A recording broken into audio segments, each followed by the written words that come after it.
तुमने क्या सोचा कि तुम्हें जिंदगी से बाहर कर दिया हमने अपनी? अहिल्या, हम मानते हैं कि आई साहब उन लोगों को वचन दे चुकी थी, लेकिन अहिल्या, ये सच जानने के बाद, इतनी बड़ी खबर जानने के बाद, यह भी तो हो सकता है कि वो जल्दबाजी ना करती। शायद कुछ हो सकता था, शायद। हाँ, तुम जानती हो ना अहिल्या, तुम अच्छे से जानती हो कि इस बात के क्या मायने हैं हमारे लिए, हमारे पूरे परिवार के लिए कितनी खास है ये। फिर भी तुम इसे छुपा के अपने अंदर चुपचाप बैठी रही। क्यों अहिल्या? अपने आप को एक बार फिर से महान साबित करने के लिए, या हमें सजा देने के लिए, ताकि जब हमें सच्चाई पता लगे तो बस खुद को कोसते रहे हो? तो और क्या करती वो गौतमा? तुम तो अपने बेटे और अहिल्या के पति की दूसरी शादी तय करके बधाई दे रही थी और ये उम्मीद कर रही थी कि खुशी के उस अवसर के बीच में आकर अहिल्या खबर देती तुम्हें। आपकी नजरों में अहिल्या तो कभी कुछ गलत करती ही नहीं ना। अहिल्या ने गलत किया है।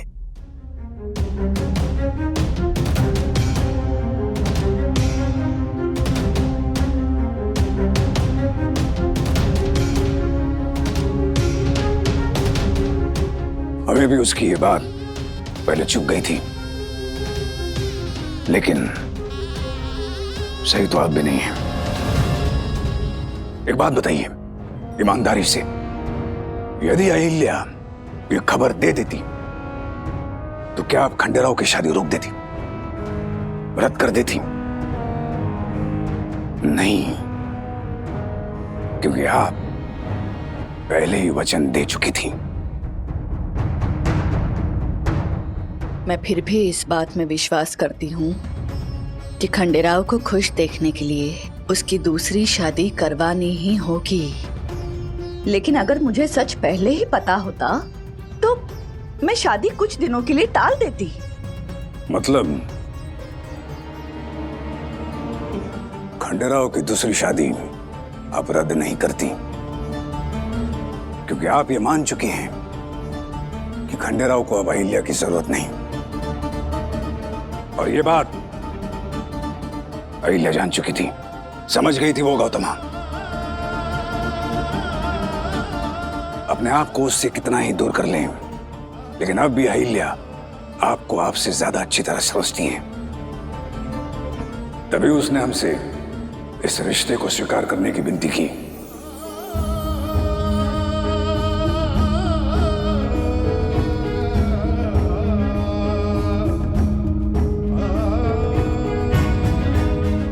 वरना हम तो इनकार करने वाले थे। तुम जानती हो, अहिल्या ने कहा सासूबाई वचन दे चुकी हैं, आप उनके वचन का मान न रखकर उनका निरादर कैसे कर सकते हैं?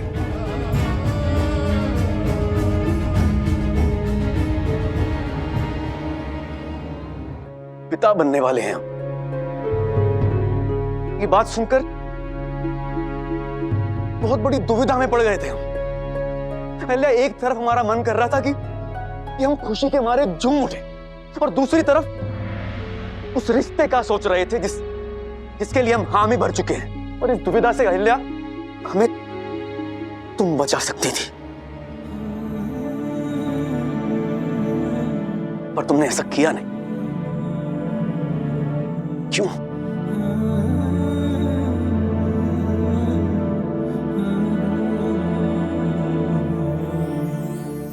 सब मुझे ही दोष दे रहे हैं। सासूबाई से तो मैं ये बात पूछ नहीं सकती, पर आपसे मैं पूछना चाहूंगी छोटे सूबेदार जी। वांग निश्चय की रस्म अभी हुई, लेकिन इस रिश्ते के लिए अपनी रजामंदी तो बहुत पहले दे चुके थे ना आप।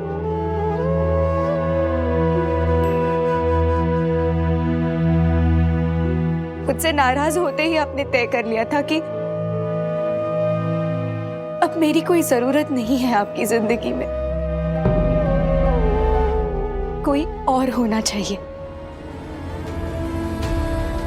है ना? और मैंने वही किया जो मैं हमेशा करती आई हूँ और मैं हमेशा करना चाहूंगी, वो कोशिश कि आपके और आपकी खुशियों के बीच कोई ना है, भले ही वो खुशियां मुझसे नहीं किसी और से मिलने वाली हो।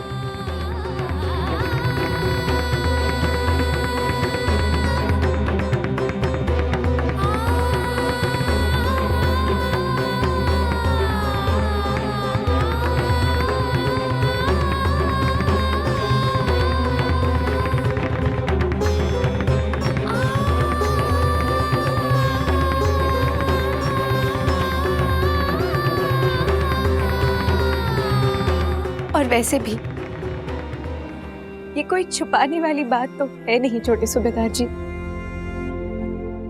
आज नहीं तो कल सबको पता चलने ही वाला था, लेकिन मैं नहीं चाहती थी कि आपके, मेरे, बाबा साहेब, सासूबाई, हम सबके जीवन की इतनी अहम खबर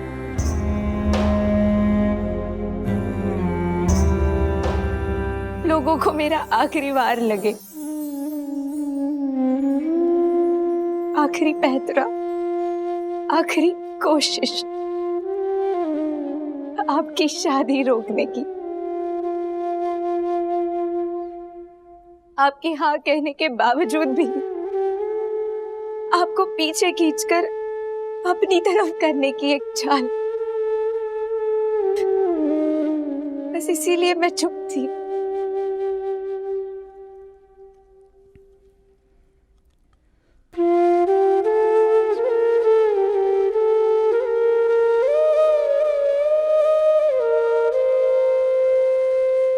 बस इसीलिए, हाँ,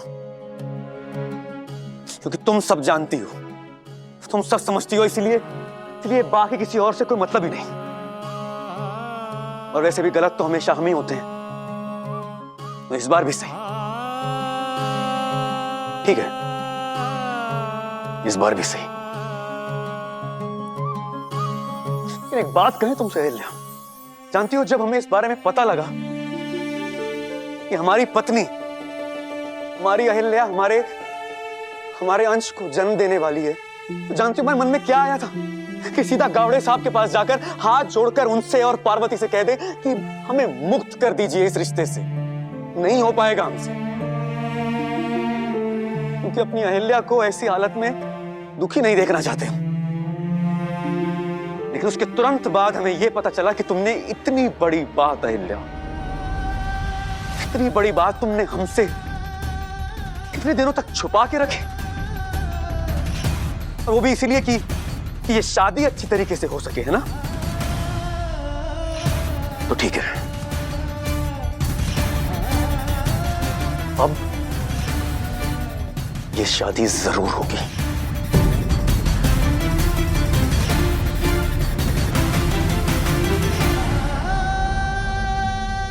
बस कुछ ही रस्में बाकी हैं, ये शादी होगी। रही बात तुम्हारी, तुम तो अपना ख्याल खुद ही रख सकती हो, तुम्हें अब किसी की जरूरत ही कहां है।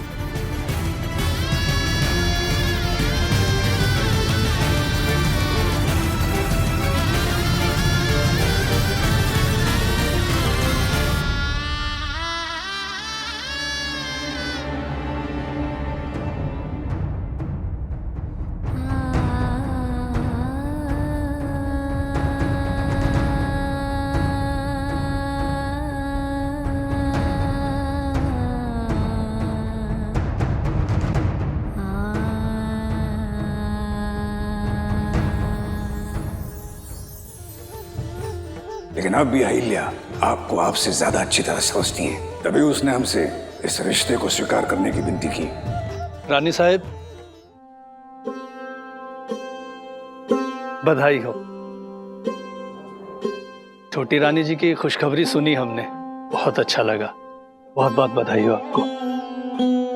वो पार्वती और छोटे सूबेदार जी का वांग निश्चय पूरा नहीं हुआ है।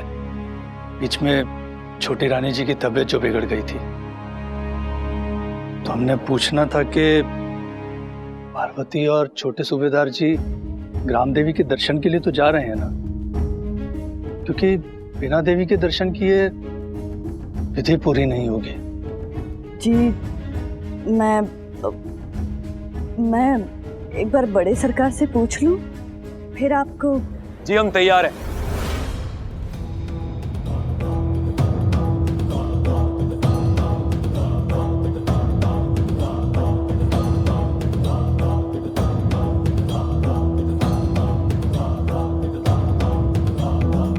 चलते हैं ताकि विधि पूरी हो सके।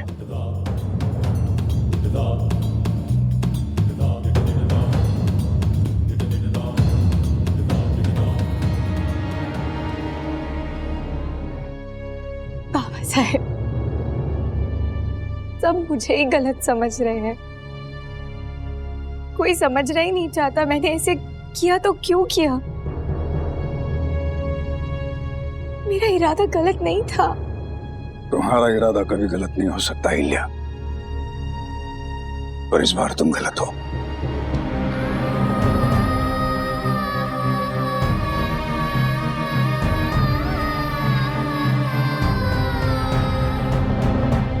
बाबा साहेब, आप भी मुझसे नाराज हैं। नाराज नहीं, मगर हमें भी ये बात अच्छी नहीं लगी। हम जानते हैं तुमने जो किया क्यों किया। दूसरों के बारे में सोचना अच्छी बात है, बस इस बार तुम्हारी सोच से बहुत कुछ दांव पर लग गया है इल्या, बहुत कुछ दांव पर लग गया।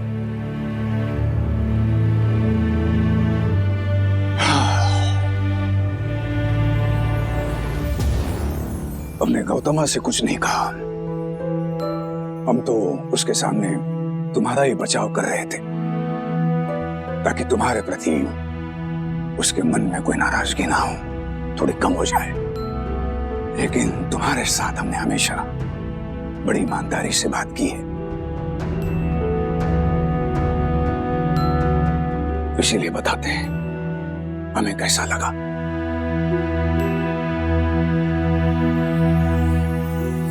तुम कभी खुद के बारे में नहीं सोचती, लेकिन इस मामले में तुम्हें सोचना चाहिए था इल्या। और कुछ नहीं तो हमें ही बता दिया होता, अपने पक्कम पक्के दोस्त को। कोई तो रास्ता निकालते हम, पर नहीं बताया तुमने। माना गौतमा ने वचन दिया था, पर वांग निश्चय नहीं हुआ था ना।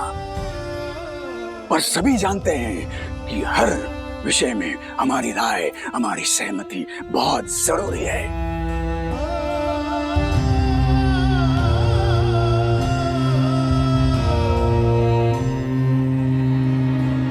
और तब तक हमने रजामंदी भी नहीं दी थी।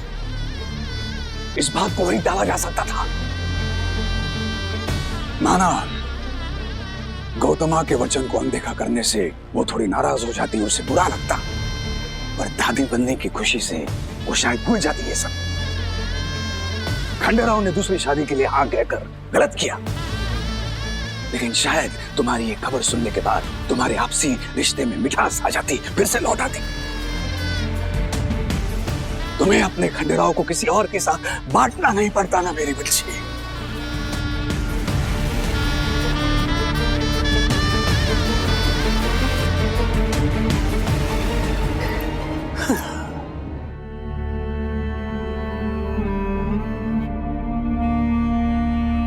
प्रजा के साथ न्याय करने वाला, उन्हें इंसाफ दिलाने वाला ये मल्हारराव होलकर आज बेबस है, लाचार है, क्योंकि तुम्हारे साथ न्याय करते हैं तो पार्वती के साथ अन्याय होगा।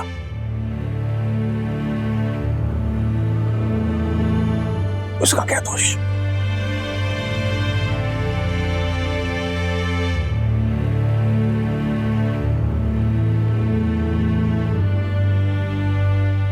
तुमने बहुत बड़ी भूल की है अहिल्या। पहली बार बहुत बड़ी भूल। तुम्हें थोड़ा स्वार्थी होकर अपने बारे में सोचना चाहिए था अहिल्या, जो तुमने नहीं सोचा। सोचना चाहिए था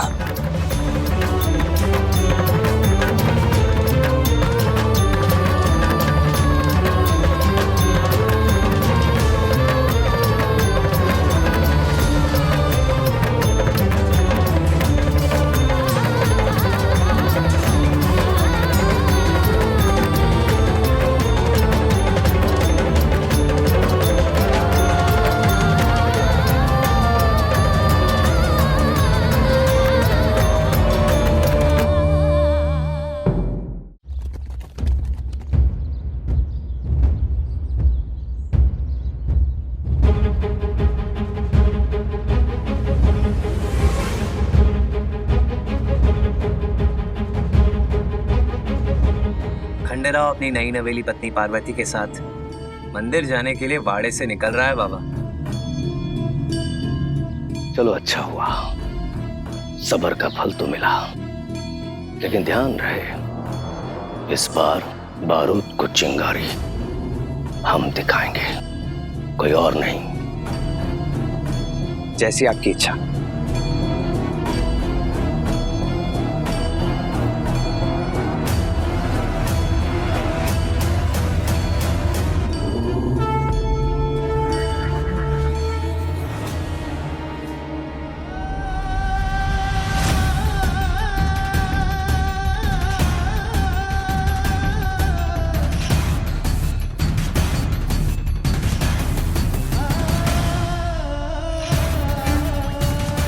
मैंने तो अपने परिवार के हर सदस्य के लिए सिर्फ खुशी चाही थी, लेकिन आज मुझसे कोई भी खुश नहीं। जिसके प्रेम के सहारे पूरी उम्र बिताने का सोचा था, अब वो भी मेरा कहाँ रहा।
देर हो गई आज। पता नहीं ग्राम देवी मंदिर के पास वाले रास्ते पर क्या काम चल रहा है। रास्ता बंद कर रखा है, किसी को जाने नहीं दे रहे वहाँ पे, इसलिए दूसरी तरफ से घूम कर आना पड़ा। मेरे साथ भी सुबह ऐसा ही हुआ। पता नहीं कौन थे वो लोग, रास्ते के आर पार खुदाई कर रहे थे। शायद मरम्मत का काम चल रहा होगा।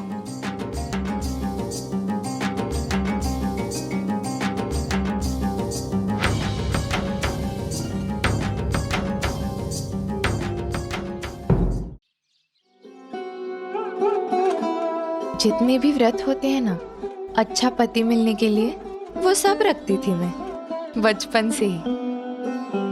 फिर भी ये कभी नहीं सोचा कि आपके जैसा इतना अच्छा पति।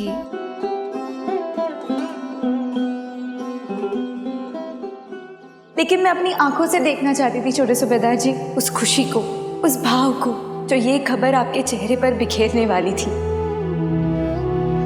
और मैंने वही किया जो मैं हमेशा करती आई हूँ और मैं हमेशा करना चाहूंगी, वो कोशिश कि आपके और आपके खुशियों के बीच कोई ना आए, भले ही वो खुशियाँ मुझसे नहीं किसी और से मिलने वाली हो।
For more updates, subscribe to our channel, click the show links and enjoy watching the videos.